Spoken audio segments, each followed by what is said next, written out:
പ്രതിഷേധങ്ങൾക്കിടെ digital സാങ്കേതിക സർവകലാശാല vice ചാൻസലർമാരായി doctor Ciza തോമസും ഡോക്ടർ കെ ശിവപ്രസാദും ചുമതലയേറ്റു. ഗവർണറുടെ ഉത്തരവിന് തൊട്ടടുത്ത ദിവസമാണ് ഇരുവരും ചുമതലയേറ്റെടുത്തത്.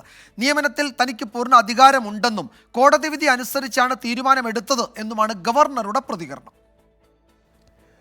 ഗവർണറുടെ ഉത്തരവ് ലഭിച്ചതനുസരിച്ച് രാവിലെ 10 മണിയോടെ തന്നെ സാങ്കേതിക സർവകലാശാല വിസിയുടെ ചുമതല ഏറ്റെടുക്കാൻ പ്രൊഫസർ കെ ശിവപ്രസാദ് എത്തി. SFIയും യൂണിവേഴ്സിറ്റി ജീവനക്കാരുടെ ഇടത് സംഘടനയും പ്രതിഷേധവുമായി രംഗത്തെത്തിയത് നാടകീയ രംഗങ്ങൾക്ക് വഴിവെച്ചു.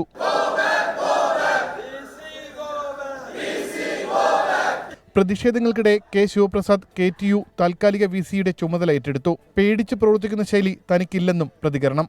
ഇത് നമ്മുടെ ഗവർണർ ചാൻസലർ എന്ന ഒരു ഭരണഘടന പദവി നൽകുന്ന ഒരു അപ്പോയിൻമെൻ്റാണ്.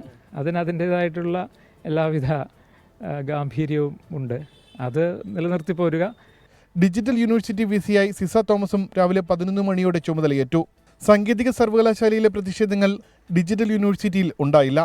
സർക്കാരിന്റെ പ്രതികാര നടപടികളെ ഭയമുണ്ടോ എന്ന ചോദ്യത്തിന് സിസ തോമസിന്റെ മറുപടി ഇങ്ങനെ: ഭയക്കുന്നില്ല എന്ന് പറയുന്നത് ശരിയല്ല.